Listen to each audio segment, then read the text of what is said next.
we probably need to have a long-term thinking of this process of evangelism rather than short-term thinking.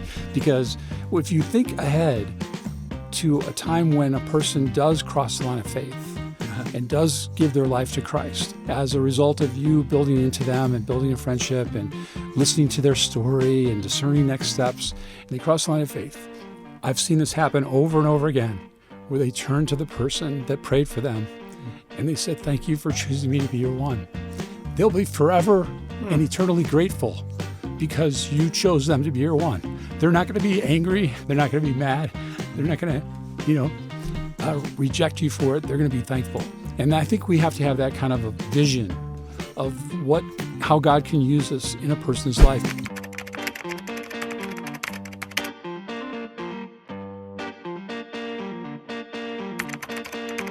Hey, everybody. It's time for Pastor to Pastor with Dave Stone. Thank you so much for joining me. I'm here in our Colorado Springs studio. I'm pumped up because you have the opportunity to hear another conversation that's going to really challenge you in your Christian faith and as a Christian leader. If you don't follow us already on Instagram, you can go to Instagram, and our handle there is Pastor to Pastor Podcast. And just click on there and follow us. If you'd like to subscribe and follow us on YouTube, all you need to go to the Focused Pastor. And if you go there, you can subscribe, click on that, and follow us on YouTube. Wherever you listen to your podcasts, you know there's always going to be something for you. And share the word, pass it on to others, because we are a relatively new podcast, and we want to get the word out there so that we can be an encouragement to a whole lot of people. Now, let me ask you something. When was the last time that you or someone in your church led a non-believer to Christ? For a lot of churches, evangelism isn't necessarily rejected, but it is neglected. Now, we all would agree that it's something we need to do. We preach about it, we talk about it, we discuss it in Bible studies. But if we're honest, we don't always know how to teach people to live it out, and we don't always follow through ourselves. And that's why I'm so excited today that we get to have a conversation with Garry Poole. Garry has made evangelizing to the non-believer his life mission. In fact, he's written 29 books on this subject. He travels the globe teaching pastors how to mobilize their congregations into sharing the good news of Jesus Christ. And if you're curious how you and your church can get better at evangelism, I promise you that this conversation is for you. Well, I've really looked forward to today because I get this opportunity to renew my friendship with Garry Poole. Garry, thank you so much for being a part of this. So great to be here with you, Dave. Yeah, we are pumped up, and I love evangelism, and you love evangelism, and if we cut you, you would bleed sharing your faith with other people, and you have this burden for churches and for Christian leaders and pastors to really raise that spiritual temperature. Yes. That word evangelism sometimes can be scary, especially to a non-church or an unchurched person. I try to use it sparingly from the pulpit. Yes. So what's some other phrases that sometimes you use in place of that? Yeah, I've been using the word spiritual influence. How can we positively influence others spiritually and eventually have a conversation about Christ? It's interesting you say that because I've never thought about this, but I've talked on this program before about how it is that I will pray sometimes, Lord, cross my path with someone today, intersect my path with someone that I can spiritually influence. Yes. And it might be evangelistic, but it might just be that they need spiritual encouragement. And I love that phrase, spiritual influence, and I'll use that more because I think it is a softer term. Yes. And it's an easier one for people to understand. The other thing that I kind of couple with that concept is to be intentional. That spiritual influence is not usually something that happens by accident, but it's because we're intentional. Now, I think it's important to be intentional without viewing people as projects, but it's about being aware and looking for open opportunities and looking for ways to initiate spiritual conversations and make a spiritual difference. Now, is this something that you've always had in your heart? When you grew up as a young believer, Yeah. did you have that gift of evangelism then, or did you have that intentionality? I always have. I became a Christian at an early age. Praise the Lord. And I think through the influence of my parents, and my father was a big Billy Graham fan, and so we would go to those crusades or watch them on television, and I saw how people's lives were changed as a result of the gospel. And so it became a real passion of mine to figure out ways, even when I was a young kid in elementary school, I can remember looking for ways to share my faith. And I think the biggest thing I learned is I wanted to figure out how to share my faith and maintain the friendship, as opposed to share my faith and find people being repelled away. And so that was my real goal. You know, it's great to hear you say that, because I've watched it develop in my wife. My wife is introverted, and if you told her she had the gift of evangelism 20 years ago, she would have said, "Oh no." We tend to think of it as an extroverted trait. We tend to look at it, and yet the Bible, when you look at Andrew, who's mentioned 3 times in the Gospel of John, every time we see Andrew, he's bringing someone to Jesus. Yes. Every single time. And yet he lived in the shadow of an extroverted brother named Simon Peter. And I've watched my wife flourish in this area. She just goes about it differently than I do. She's so good one-on-one. Right. And so when you talk about the gift of evangelism, this is something that everyone needs to try to develop and work at. It's just like praying or some other spiritual discipline, fasting, whatever it might be. But what do you say to the person that says, "Oh, well, that's just not me. I'm just not gifted that way"?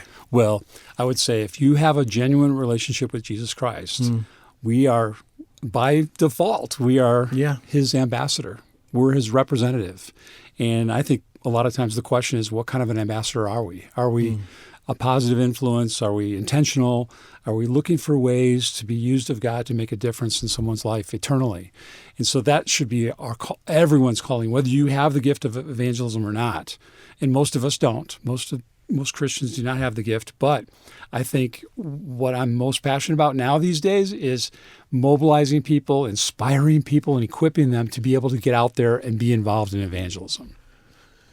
Here's a tough question for you. And I'll make you squirm, and I'll ask you rather than you asking me. Is it possible for someone to be a Christ follower and not to share their faith with others? That is a tough question. That does make me squirm. I mean, I think that that if we truly have a relationship with Christ and He has changed our lives, we've found forgiveness, and our eternity, our trajectory of our whole lives has changed, then there should be something deep inside of us that says, I want to be able to give that to someone else. I want to be able to pass that on. I want them to experience what I have in Christ. And so that should be one of our goals, our passions, to be able to figure out, okay, how can I get outside of an inward relationship with Christ and make it something that I share outwardly? For those of you who are pastors or preachers who are listening to this right now, I found I'm a much better preacher when I am spiritually attuned to using my gifts to reach others for Christ and spiritually influence them. Yes. If I am inviting people to church, if I am having spiritual conversations, if I'm taking non-Christians to play golf with me rather than Christians to play golf with me, it's a game changer. My preaching goes up a notch because they might end up hearing that sermon. They might come at my invitation. I'm actually writing it with them in mind. Yes. I call that getting outside of the holy huddle, breaking away from our usual process of building relationships with Christians and like-minded believers and going outside of that safety zone and extending a hand of friendship to someone who doesn't believe like us. And so it's a little scary. It's risky. It's taking risks. It's there's the fear of the unknown. How is this going to go? People do have negative connotations of evangelism, but I think there are some ways that we can coach believers and pastors on how to do that in a positive way, in a winsome way. And I know there's statistics that talk about the longer a person is a Christian. What are some of those? How they tend to Yes, be averse to hanging out with statistics tell us the longer a person is a Christ follower, the fewer non-Christian friends they have. And I think that trend should be the opposite. It should be reversed. It should be the longer we're Christ followers, the more non-Christian friends we have. I mean, this was the example of Jesus. I mean, he was known to be a friend of sinners. And I think that's what we need to figure out. How do we navigate our lives in such a way that we're rubbing shoulders and making a difference with people in our sphere of influence? And I call that where we live, where we work, and where we play. That's our sphere of influence. And look and pray for opportunities or people that we can begin to develop a friendship with. Yeah, that's good. That's really good. So when you think about Joe church member who's listening to this right now, and they're a little intimidated or feeling a little uneasy, oh, this guy's going to push me out of my comfort zone a little bit. What do you think are the biggest reasons why people are apprehensive or hesitant to share their faith with others? I think there's a lot of reasons. I mean, some have to do with the fear of rejection, where they're no longer going to be my friend, or they're my coworker, and they won't want to work with me, or they're my neighbor and they're going to want to move away. I think people have fears that they don't know how to answer tough questions. They don't know where to start. They don't want to come across judgmental. So all these kinds of things enter into our minds that cause us to sort of shrink back from maybe initiating a friendship. So in my coaching with churches, we've come up with an approach that I think helps free believers up, whether you're a pastor or a staff member or a congregation member, to be able to figure out, how can I do this in a way that's really positive? Yeah, and I love it. It's a simple term, 3D1. Yes. And, I've heard throughout the years and decades a variety of different evangelism methods, and there are good things we can take from all of these. What I like about yours is there's a practicality to it, and it is easily transferable to where a church of any size and any Christian could be playing this out. Give me the snapshot version of 3D1 and what that means. I love this. Yes. All right. So 3D1. The one stands for your one life, or the one. Who is the one person that God has put on your heart to begin to pray for and to reach out to? And that's where it starts to be a little uncomfortable, because it's about asking people to be intentional and to look into their sphere of influence, where they live, where they work, where they play, and pray and ask God to put someone on your heart and mind that you can begin to reach out to. And I believe that evangelism really doesn't happen without intentionality. I think it doesn't really happen by accident. So you have to be intentional. Yeah. But there is a way to be intentional without viewing people as projects or making them feel like a project. You can be intentional and genuine and authentic and organic at the same time. So that's the first place we start. And we, in fact, ask everyone in the congregation to identify their one. It's a simple request, but we say, if we're all going to be engaged in evangelism, we got to start by praying and asking God to put one person's name on our heart. It's really exciting. Every church that we coach does it a little bit differently, but we ask them to incorporate in one of their services. It's part of a year-long coaching plan that we have, but one of their services is our call to commitment, where we invite everyone to write down the first name of their one. And every church does it different. Sometimes it's a card. Sometimes it's a light bulb that they screw into the socket and it lights up, and they can see the first name written out. And sometimes it's on a little ball, and they put it in the glass encasement so that everybody in the church can see everyone's one. And it's a powerful statement. It's really a holy moment that says, we as a church are all in. We're going to do, here's our one, we're praying. Now, you may change your one later. You may find it's a different person, and that's okay. But it's just a place to start. And we say, let's just start there. Who is God putting in your heart? Everyone should have someone, their one, that is on their heart.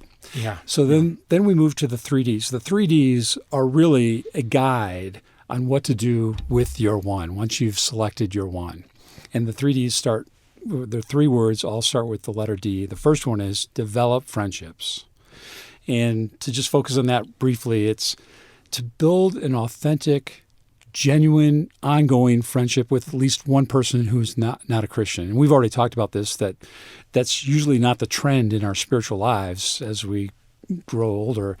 But we want to reverse that, and we want to say, look for ways to have this genuine friendship, and it's relational based. In fact, we even refer to the term refrigerator rights. Have you heard of that? Oh, sure have. Yeah. Randy Frazee used to talk about refrigerator rights. Oh, yeah, exactly. It's a great concept to think about, is like, that someone in your life would have the freedom and the friendship enough that if they were thirsty and they needed a drink out of your refrigerator, they would walk through the front door, walk into the kitchen, open up the refrigerator, and help themselves to a drink and sit down and maybe turn on the TV.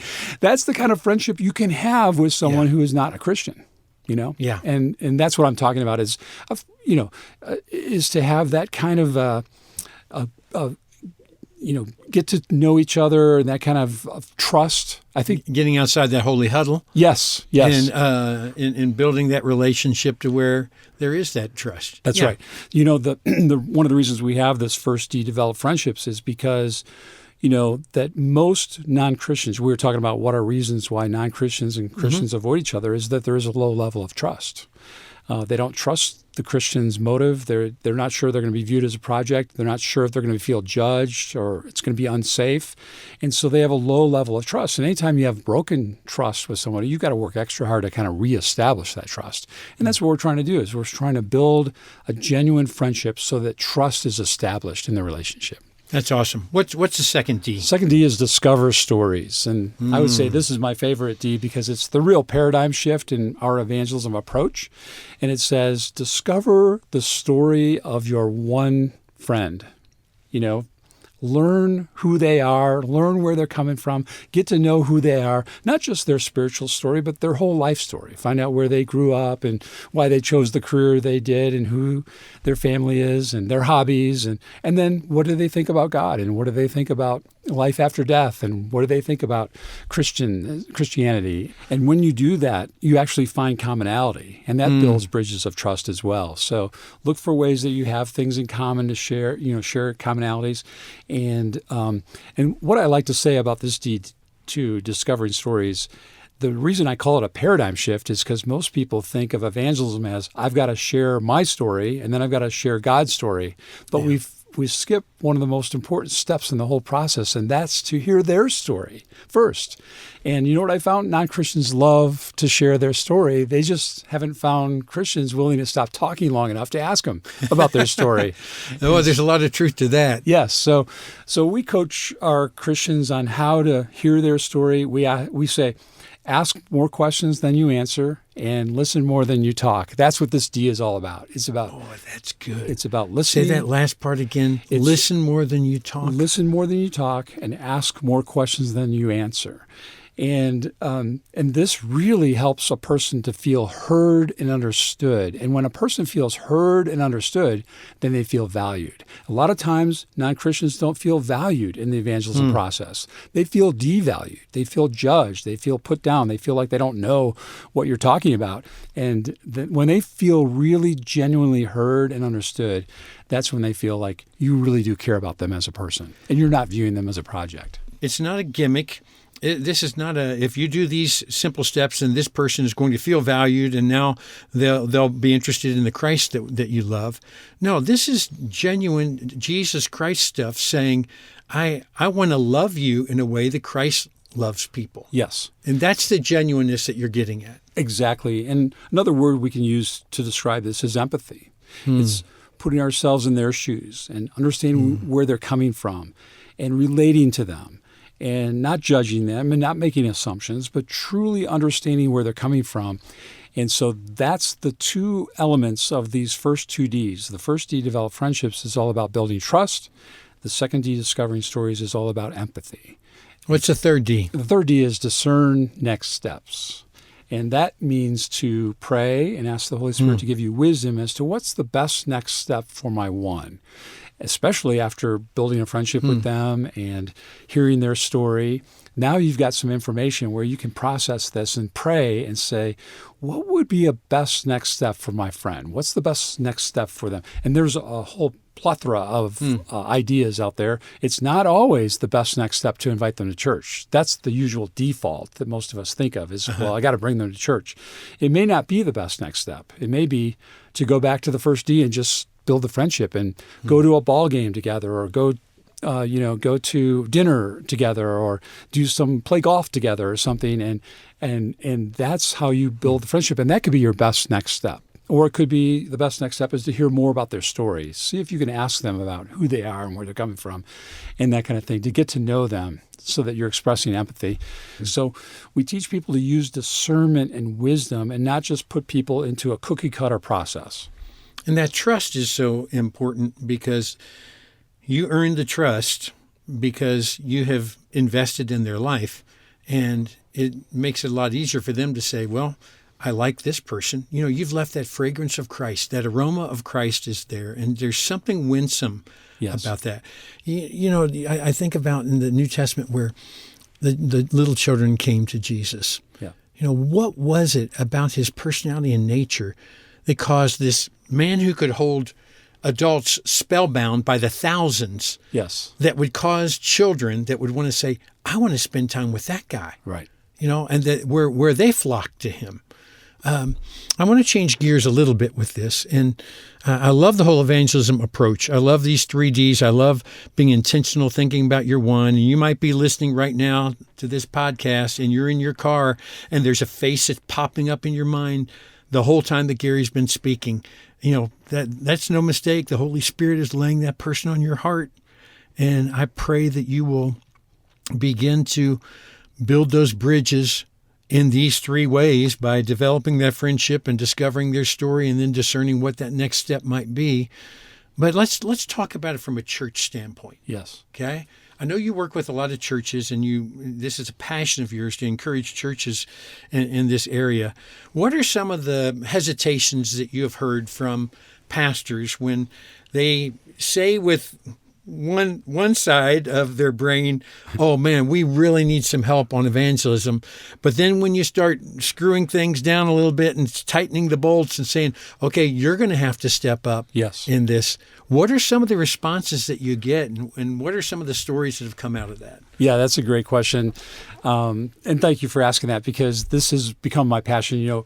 Early in life, I think my greatest passion was to share my faith with my friends. And then later in life, I started a church, and I wanted my church in Indiana to be evangelistically oriented, and we wanted to mobilize our people.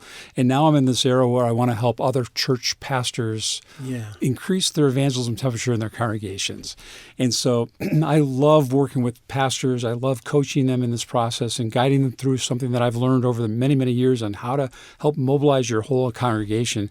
So I think one of the fears is that church leaders have gotten away from their first love of evangelism, and they've been preaching and marrying people and burying people and baby dedications and all that, and they've gotten away from building relationships with non-Christians. So it's a little humbling to admit, maybe I've gotten away from that and I don't have a one in my life yet. So where do I start? And that's a little embarrassing, and it might be really hard to ask the congregation to do something that I'm not doing now. So that's one of our number one mantras, is that we say, let's not ask the congregation to do something we're not doing first. So let's work on that. Let's own and model this process.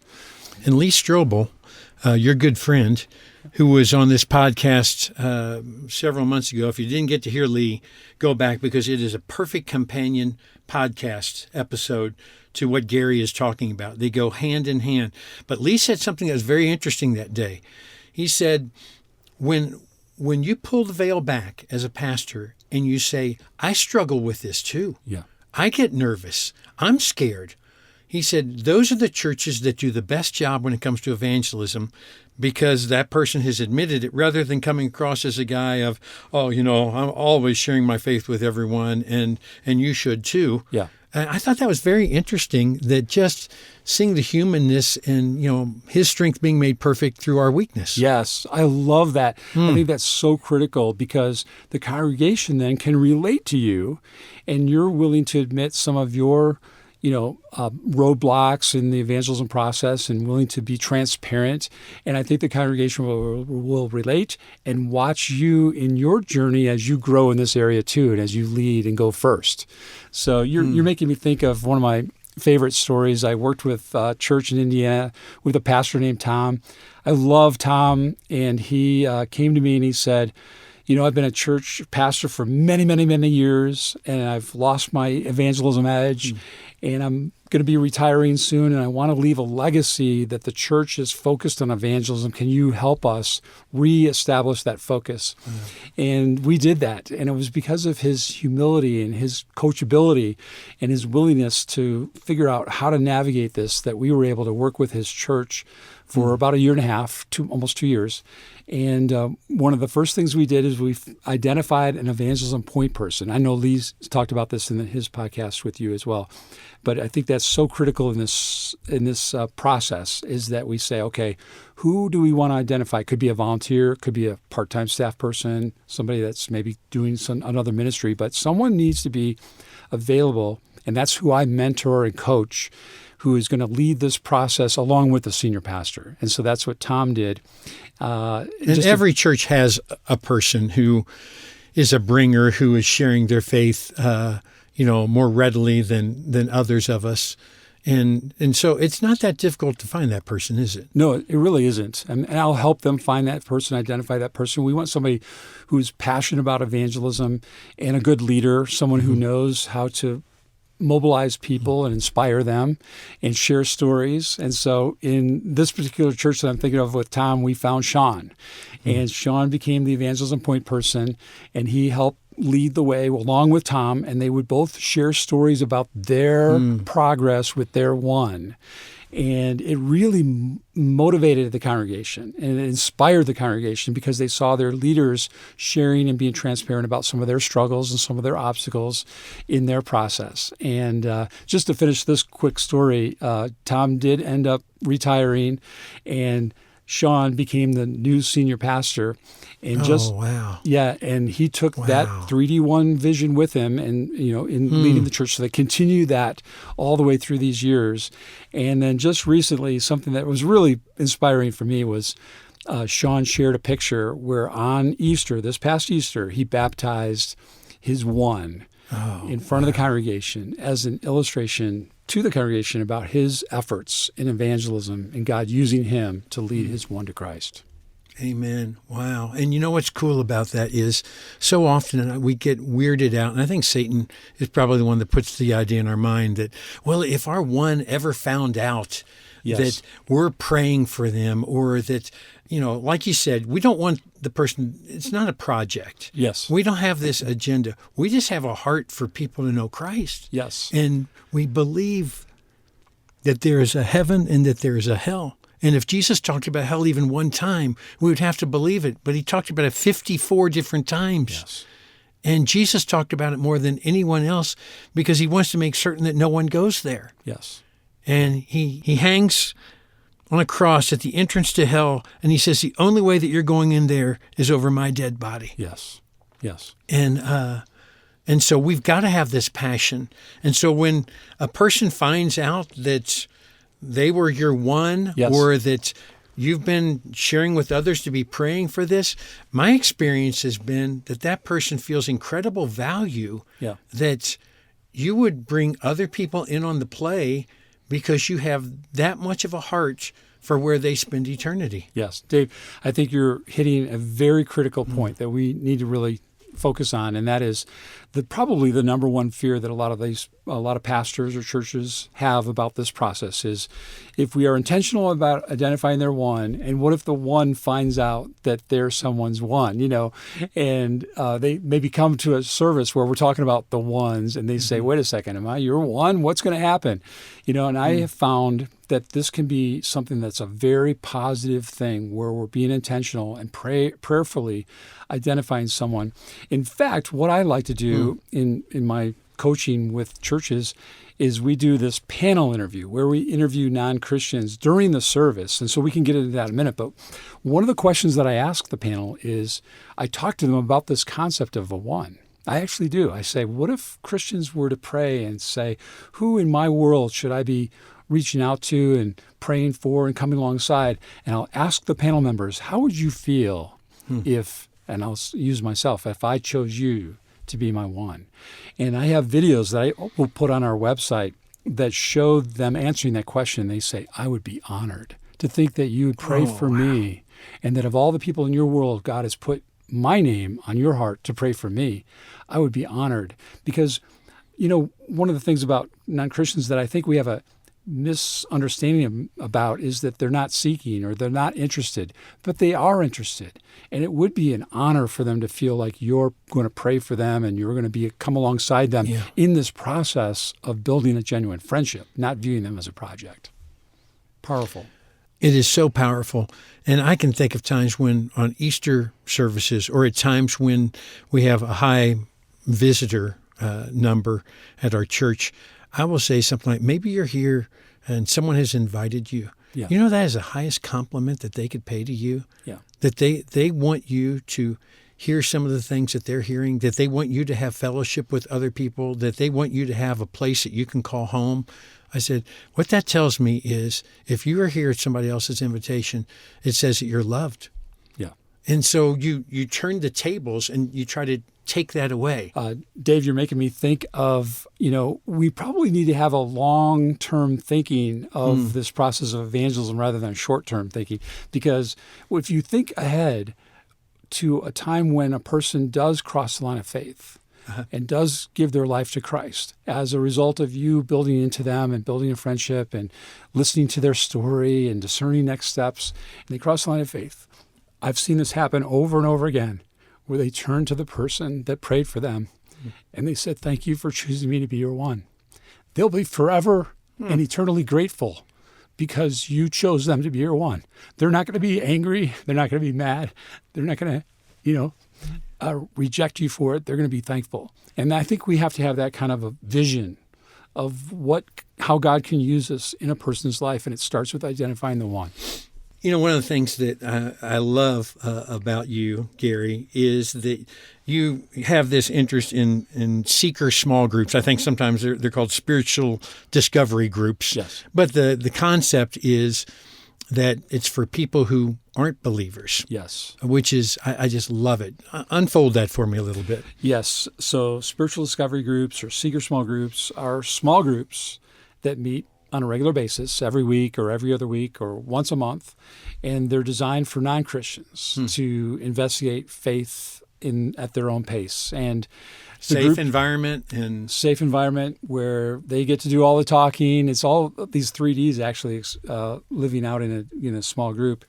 And the non-Christians outnumber the Christians. So normally there's only one or two Christians that are facilitating the discussion.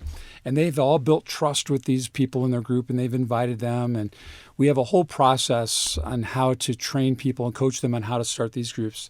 But it's a very powerful experience for non-Christians to be able to have a safe place to raise their doubts, ask their questions, express what they believe and what they don't believe, just like a panel discussion would be. And so we take them through a process. I have discussion guides that I've written with Lee Strobel and other discussion guides that are all designed to help facilitators figure out how to facilitate the discussion. So it's a very powerful approach. And I'm certain that there is a percentage, I don't want to put you on the spot, but of those people who go through that who end up making some type of commitment to the Lord. Oh, yes. We see a high percentage of people that are in the group, they end up crossing the line of faith because they've gone through a process of discovery that the leaders guide them through, where they can ask their questions and make decisions about what they believe about Christ. It's interesting. One of the ways that we came about this process was, I led my first spiritual discovery group when I was in college. Really? And I wrote a book about it's called Seeker Small Groups. But it was interesting as I planted a church and thought about the Billy Graham Crusades and the various churches I was a part of, that when we would invite people to receive Christ during the service, we'd only give one invitation. The invitation was, come and receive Christ. And we basically were saying that if you're not ready to receive Christ, we got nothing for you. Come back next week or something. But instead, when I brought seeker small groups, spiritual discovery groups to a church, now we were able to extend two invitations to people.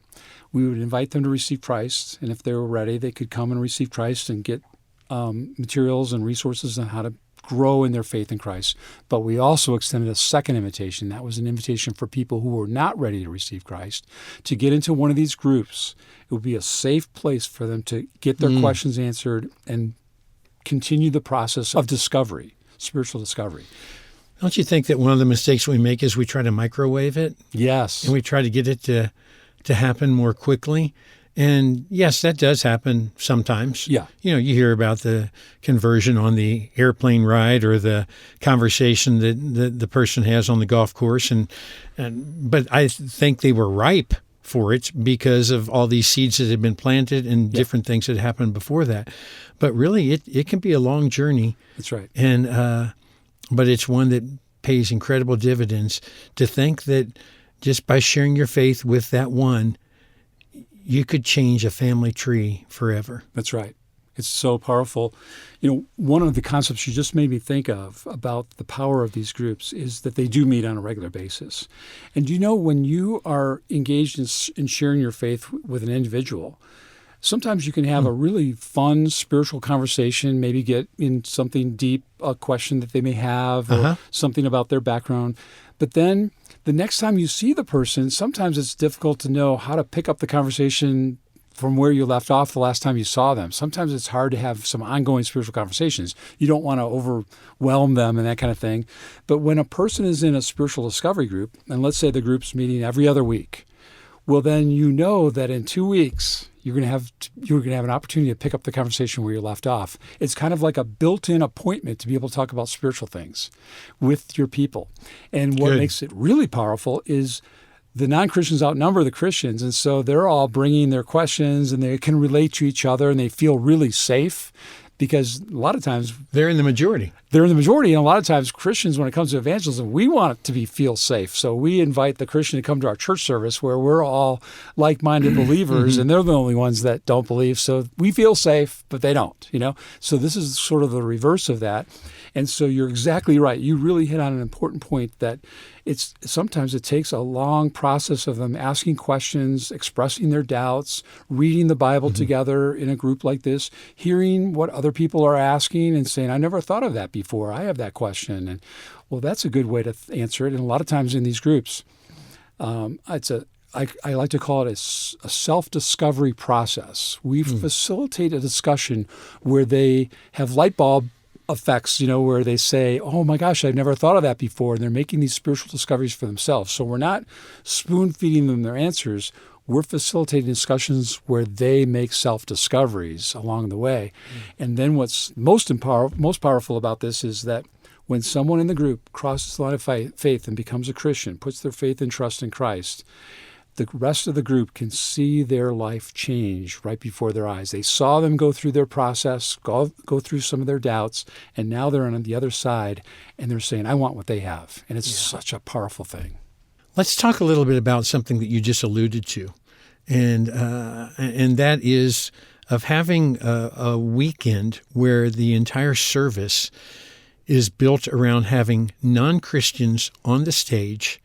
If I'm remembering correctly from your evangelism approach and the philosophy of it, you don't have a lot of worship, you don't have a sermon. It's basically 50 minutes of the pastor or this evangelism point person interviewing some people who do not have faith, and they're from that area. Yes. Talk to that, because that's an idea that I think will be intriguing to our listeners, and I think it's something that they can replicate, and I think they could really raise the spiritual temperature of evangelism in a church. Exactly, Dave. It's a very unique approach, and we do it in the context of a year-long coaching. And when we do this launch for the whole congregation, we do like a 6-week series or 7-week series on evangelism. And this is maybe 4 months into that, after you've poured into the lead pastor and the eldership. Yes, and the evangelism point person. So we're coaching them and the staff, and we're helping them get prepared for this launch by asking them to own and model it, by going first. And so then we do this series, and we have the whole series outlined out where we spend 1 week on each of the Ds. So 3 of the weeks are, one is on develop friendships, one's on discover stories, one's on discern next steps. We talk about the concept of the one. One's service is about a commitment to the one, where they write down the first name of their one and display it symbolically as I'm all in this. But one of the weekends we do early on in that series is what we call the panel weekend, where we interview 4 or 5 non-Christians. And they're in a variety of places in their spiritual journey. Some believe in God, some don't. Some go to church, some don't. Some have church experience, some don't, that kind of thing. So it's a wide variety. And you're exactly right. We spend about 50 minutes to an hour interviewing them for the entire service. I bet you hear a little bit of everything. Oh, yes. Do people listen well to that? Oh, my goodness. You can hear a pin drop, actually, because Really? it's as though, I bet. Yeah. it's as though the Christians have not really heard a non-Christian talk before. Of course, they've not really heard them talk in church. Yeah. They hear them all the time, but it's in that setting that makes it feel a little different. Yes. And you don't know what they're going to say next, probably. That's right. You don't. And so, I help the church leaders, identify the people and find the people and help rehearse and practice the questions so that they're not surprised. We make them feel very safe because we don't want to surprise them. This isn't a bait and switch. We're going to try to debate them. We're just wanting them to share their story and to learn from them on how they would like to be reached. And so when I do the panels, I do many of these for the churches, or I'll coach the pastor or the evangelism point person to facilitate it. We're really modeling in front of the congregation how to build relationships with non-Christians, how to have spiritual conversations with them, how to treat them, and how to build trust, and how to give empathy and be empathic. And so we spend the first half of the interview just asking non-Christians what they do or do not believe. Ask them a little bit about their background, tell us a little bit about who you are and where you live and where you work and all that kind of thing, your family. But then we say, what do you believe about God? And tell us what you think about who God is, and tell us what you think about Jesus, and did he really exist, and who do you think he was, and what do you think about the resurrection? Do you think Jesus rose from the dead? And we ask them all these, what do you think about life after death, and what do you think about the Bible? Have you ever read the Bible? So it's just asking questions like we talk about in the first D, discovering their stories. It's just asking questions and listening. And these people are very transparent, very open, and they're coming from different places. And then halfway through the interview, we turn the corner and I say to them, on a scale from 1 to 10, how open would you be to having a spiritual conversation, to talk more about these things that I just asked you about? And for our panels, we find people that are very open. On a scale from 1 to 10, they're like a 9 or a 10. It'd be a bummer of a service if they all said 0, 1. Yeah. Well, but these people are at least open to it. That's right. Yes. And that's part of the vetting process. I mean, of course, I can, like you just said, I could find people that are not open, but I want the congregation to see that in our community, these are all people that are local to the church in that community. And we say there are people that are in our spheres of influence that are very open about having spiritual conversations and really want to talk about these kinds of things a lot more than we probably give them credit for. And so they say that they're a 9 or 10, and then I say, okay, since you're so open, could you give us some coaching on how you would like to be approached? Like, how would you like to have a spiritual conversation? What context? And so they're very open on this, and I'll post videos where people can look at them on our website, but they talk about how they would like to be treated as a person, not a project, that they would like to be able to tell their story and not be judged when they tell their story. They would like to be heard and understood. They say these kinds of things. And I'm not putting these words in their mouths. They're really genuinely talking about how they would like to be treated and how they would like to have this spiritual conversation and go along this journey. And I even asked them a question, like I just said, how would you feel about someone identifying you as their one and praying for you, coming alongside of you and treating you with this kind of level of respect? And they say, I would love that. That would be an honor to have a person like that in my life. That has to be one of the most powerful weekends of the whole series. It really is. All of the churches that I coach that do this say that, first of all, it's like one of their biggest attendance weekends, because when they hear about this, they're like, oh my gosh, I've never heard of this before. I've never experienced this. So they want to come and hear what these non-Christians are going to say. We're giving them the microphone, we're giving them a chance to preach to the congregation about how they want to be reached. So we're actually asking them, and we're honoring them in the process. And so you just got a lot of preachers excited when you said that, because when you say it's a high attendance weekend, all of a sudden everybody's like, whoa, well, maybe we should try this. But you better go into it with fear and trembling and a lot of prayer and a lot of coaching. Yeah. And what's your website? I want to make certain we get that website so they can see some of these clips. What is it? It's One Life Advisors. That's the name of our organization, our ministry. And so it's onelifeadvisors.com. onelifeadvisors.com, and that's where people can go and they can actually do an assessment of their evangelism temperature of their church, and they can sign up to do some private coaching with me as they get the results of their assessment, and that's where they can get all these resources for free on how to maybe raise the evangelism temperature of their church. Well, that evangelism assessment is going to be something that I know that our listeners are going to want to pick up on and test the health of their church. How can they get to that again? Yes, so just go to the website. It's onelifeadvisors.com. Okay. And right there on the first page will be an assessment, an opportunity for people to do an assessment of their evangelism temperature of their church. And you can take it, it's all automated, and you'll get your score. And the score will be between 1 and 10. And then you find your number, and the goal is I try to come alongside church leaders and help them move from whatever number they have to 3 or 4 numbers higher at the end of that process. It'd be interesting for elders of a church just to just say, okay, let's try it and see where we come out. Yes. Yeah. Exactly. Yeah, the panel idea is so cool.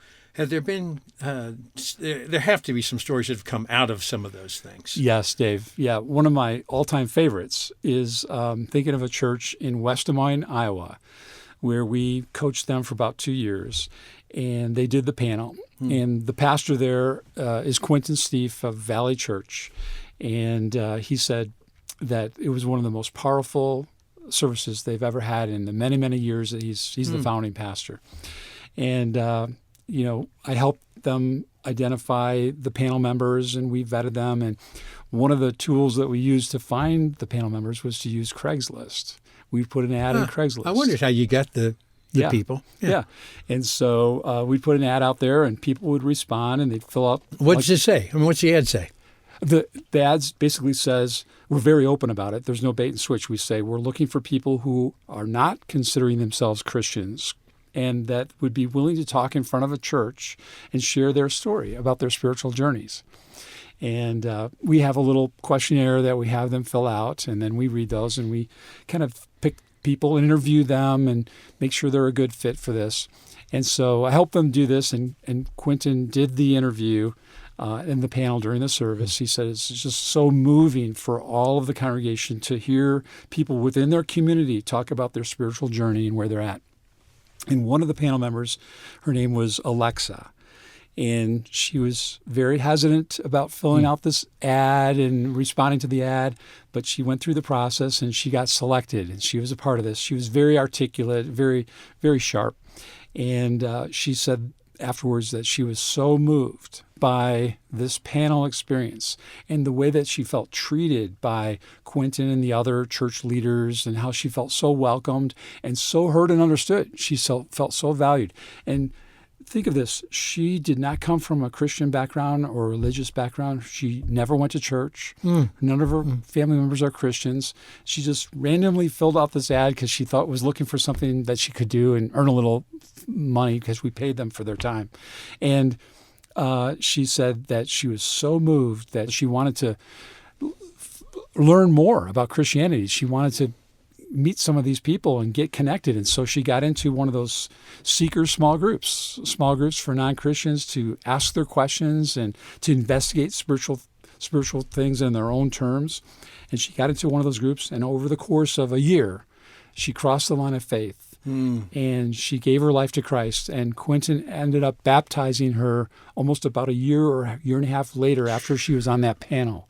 That had to be so powerful. It was so powerful, and the congregation saw her journey almost right before their eyes over the process of this year. And I got a chance to talk to her afterwards.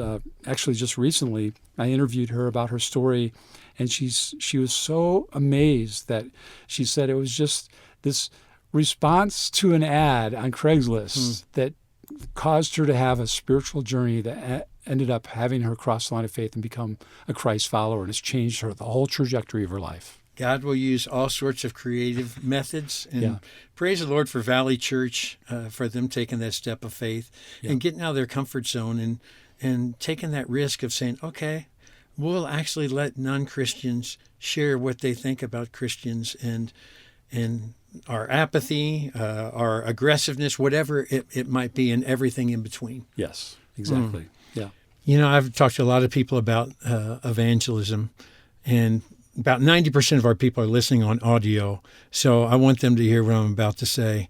But I know the people who are watching on YouTube and watching on video, they've seen it the whole time. I love a person who, when he talks about evangelism, they smile the whole time because it is the good news. Yes. Thanks for sharing it today. Thank you so much, Dave. Wow, that's exactly what I needed to hear, and maybe it's what you needed to hear as well. Garry, thank you for that joy that you have as you express your desire to share the good news with others. So I want to go through some takeaways. Garry calls believers to get outside the holy huddle. I mean, that's a common problem that we've seen all of our ministries, that the longer a person is a Christ follower, the less that they spend time and really interact with those who are outside of Christ. So we need to be intentional about making new friends with non-believers. The other thing that I loved was the 3D1 model. Of course, I love the 3Ds: develop friendships, discover stories, and discern what those next steps might look like. But when he talked about the concept of the one, and just it represents the one person that God has placed on your heart, and praying for that person. I think it was Dieter Zander that said, we ought to talk to God about people before we talk to people about God. That's powerful, and that really was at the heart of what Garry was trying to share with us. And the concept of these seeker small groups or spiritual discovery groups, man, I don't know about you, but my heart was leaping out of my chest as he talked about those things, because that's something that I could do. That's something that you could do. Just to invite some people who maybe don't have any relationship with a church and just say, hey, we're going to just have some discussions and talk. It'll be a safe place.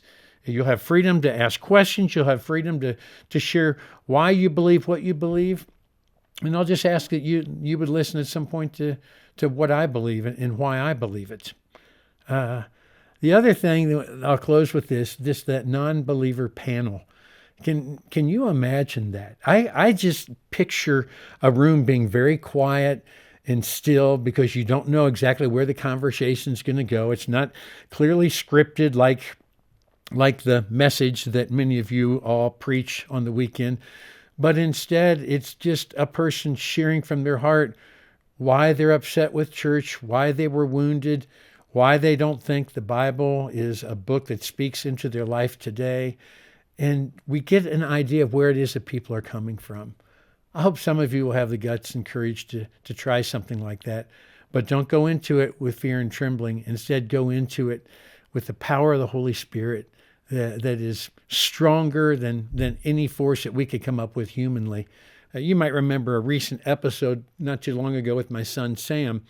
I remember back when Sam was 5 years old, and we had this large sound that we were hearing, this large scratching sound. Sounded like there was a raccoon or something up in our attic. And being a homeowner for some time, I quickly realized it was probably a 3-inch mouse. And so I set some mouse traps up there in the attic. Each night we would check to see whether or not we caught it. And I'd put somebody up on my shoulders, and one of the kids would look and see if we got anything. But on the third night, we looked up there, and sure enough, there was a mouse. We'd caught it. And I started to put one of my older daughters on my shoulders to retrieve it. And my 5-year-old son, Sam, said, I never get to go up there. I mean, it's always the girls that get to go up there. And I didn't realize it was a rite of passage. And so I said, dude, do you want to go up there? He said, yeah. So we put a glove on his hand so that he could retrieve the mouse. And I stuck him up on my shoulders, and I put his head up there in that dark expanse with nothing but darkness and just the frozen tundra of a cold attic. And I said, "You see the mouse?" And he said, "Yes, sir." And I said, "Well, just reach out and get it and grab him." And I could feel his body pushing back and pulling down, and like he was cowering from it. I said, "Can you reach it?" He said, "I think I'm too short." I said, "Dude, it's right there. It's 5 inches from your face." He said, "I think I'm too short. I'd like to come down."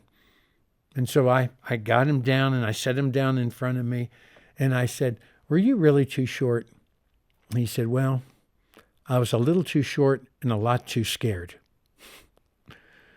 And I think that's where we are when it comes to sharing our faith with others. We feel like we're just a little too short on the Bible knowledge, and we're a lot too scared of what might happen. Maybe they'll ridicule me. Maybe they'll reject the message. A lot of things could go wrong. That's what Satan wants to tell us in our minds. Every day we see the world descend into chaos as people redefine the truth. We shake our heads, hoping that the next person that we elect can somehow fix it. But politics can't heal the culture. Only Christ can. And you're a part of his plan to do that. You are an ambassador for Christ. You are to share the good news of Christ. I have friends that are in the TV industry, and I always give them a hard time. For those who are TV anchors, I'll say to them, I said, "Man, I feel so sorry for you." They say, "Why do you feel sorry for me?" I'll say, "Because you all have to share the bad news. I get to share the good news." That's what every Christian gets to do. And God doesn't want us to rely upon television news or what we read online or on politicians. We want to make certain that the answers are coming from God's word and that we've been called into his light. Truth Rising is a new documentary that's presented by Focus on the Family and the Colson Center. And it will show you how it is that you can live a life with confidence that what you believe is true. Os Guinness and John Stonestreet speak with experts about the path forward and how you can join God's plan in restoring the world. And when we as the church go from the pews to the world, he will use our faithfulness. Truth Rising will show you stories of ordinary people like you who made a difference in their communities. So let's join them. Let's stop just going to church and start being the church. Become a catalyst for hope. Go to truthrising.com to watch the film and to join the movement. Well, thanks for joining us on this journey. You know that every Tuesday we drop a brand new conversation on Pastor to Pastor. It's designed to encourage, inspire, and to challenge you. Because leadership can be lonely. And we call this Pastor to Pastor for a reason. It's to remind you that you're not alone. So until next time, I'm Dave Stone, saying, God bless you.